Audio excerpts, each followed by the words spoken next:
So I was gonna save my best promotion of the year until the end of the show, but I feel like since Cino here, Cino, you know where we going, dog. Best promotion for 2024 for me, not AEW, not TNA, not NWA, not even WWE. The best promotion, John Cena, of 2024 in the year of our Lord. We got to give it up to David McLane, Jeannie Buss, Penelope Pink, Lana Starr, the Mother Truckers, top tier. We talking wow. Women are wrestling, Cena. Tell the people about this wow. Women are wrestling, man. Wow. You know, like WWE can put Cody Rhodes and Roman Reigns together, right? AEW could even pull a Hangman Page and working together with Orange Cassidy. But what promotion do you know can have a cat, a literal cat, and a dog come together and form Animal Instinct? A cat lady and a dog lady working together. Jakes, Goldie Collins. Come on, no other promotion can do that. Cats and dogs working together. Only women are wrestling. Miami Sweet Heat. You already know, Brady. Let me tell you, the thing about WoW, it is so simple, fellas. Like, I don't know how much WoW y'all check it out, but here's the thing: the show is an hour, 45 minutes when you take away the commercials. Brent Chittenden, they gonna give you 3 matches with 3 self-contained storylines that may carry over from the week before, and David McLane and whoever's ringside with him are gonna try to tell you some funny jokes. Sometimes they hit, sometimes they miss. And then they're going to give you some solid wrestling action. Like, it's not Tokyo Dome level 16-star action, but it's just good enough. And they give it to you like at 11 o'clock on a Saturday night or a Sunday night. And it's like, you know what? I can relax with some WoW. And they got, man, let me tell you, Rich Fan, when the Beast came out on these streets a couple weeks ago and was like, hey, man, I'm a champion. I'm a fighter. But most of all, before all that, I'm a mother. And that's why I got to relinquish the WoW Women's Championship. I was like, oh, my goodness. They telling stories out here. Look. Tony Khan, hire the people that's writing the damn WoW stories to write your AEW stories and see if your product doesn't improve, brother. What kind of promotion can you see a daughter turn on her tag team partner / mother by hitting her with a sack of rocks? Wasn't that in the South Park episode of wrestling? I think it was. They might have stole that from South Park. Yeah. Bro, shout out to Trey Parker. Nate and Cino making up some of the WoW fandom is hilarious, bro. Like, let me tell you, the people listening to this, please do not think this is some new thing. Nate and Cino been on this.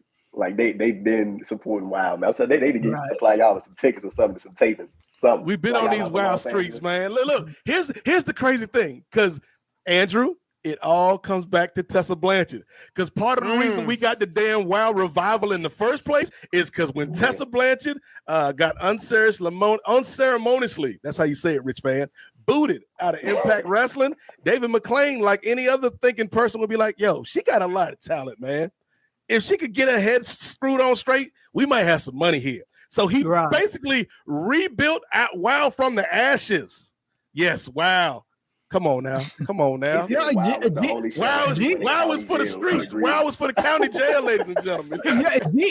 Jeannie Buss had Tessa Blanchard at floor seats and in the skybox at the Lakers game at the crypto arena. So they built a promotion around Tessa Blanchard. Blanchard does what Tessa Blanchard does, and invariably finds her way out of that promotion due to her attitude. But WoW is still here. They didn't just rebuild, John Cena. They reloaded. They brought back Abilene Maverick, the governor's daughter, on these streets. They got Candy Crush.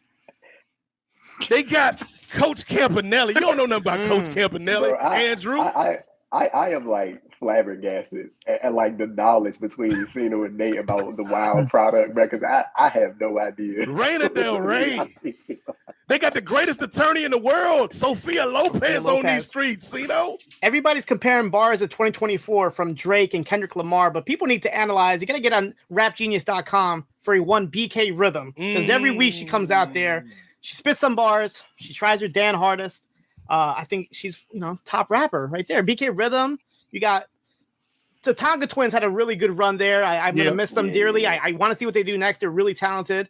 A lot of talent came in and out of WoW, and people don't really realize that. Like Thunder Rosa was there, Giselle Shaw was there. You had Nikita Lyons. She did no wrestling. She started in women wrestling. She got the training there from them. So WoW was a nice little development system, and they let their talent wrestle elsewhere. I know Tootie Lynn was just on an episode of Collision last night. She's part of the Dojo Defenders over there on women wrestling. So it's a really good place to kind of like find your rhythm. And the good part about it is half of them are like independent wrestlers, like a Santana Garrett, and then the other half are like models or like actresses trying to just break in, and they're literally acting in women of wrestling. It's like a sitcom. It's a show. Like I said, you had this dog lady and this cat lady. Neither one of them have had any wrestling experience, but they somehow found chemistry within each other, and now they're actually like a pretty good team for two wrestlers that have been wrestling not even like over a year. It's like Glow back in the day, but with good wrestling. Like that's the easiest way to kind of explain it to people. And here's the other thing. Like outside of the wrestling, outside of this great promotion that is WoW Women of Wrestling, the fact that this man, David McLane, like all he do is do women's promotions. We talking about WoW. We talking about Glow. We talking about POW. I think it was like the Powerful Organization of Women's Wrestlers back in the day. Like that's all this man do is women's wrestling companies. And the fact that this brother been doing this for 25, 30 years, Ray, and never came up in speaking out tells me this brother is a good dude, man. He putting these women on, giving them an opportunity, giving them a showcase. He's not being a fan backstage, and not the good fan like our brother Rich fan, but like the Kendrick Lamar Drake fan. He ain't being that type of dude backstage. So WoW Women of Wrestling, ladies and gentlemen, that is my promotion of the year for 2025. And 2024 and 2025. I'm calling it now. I'm calling it now.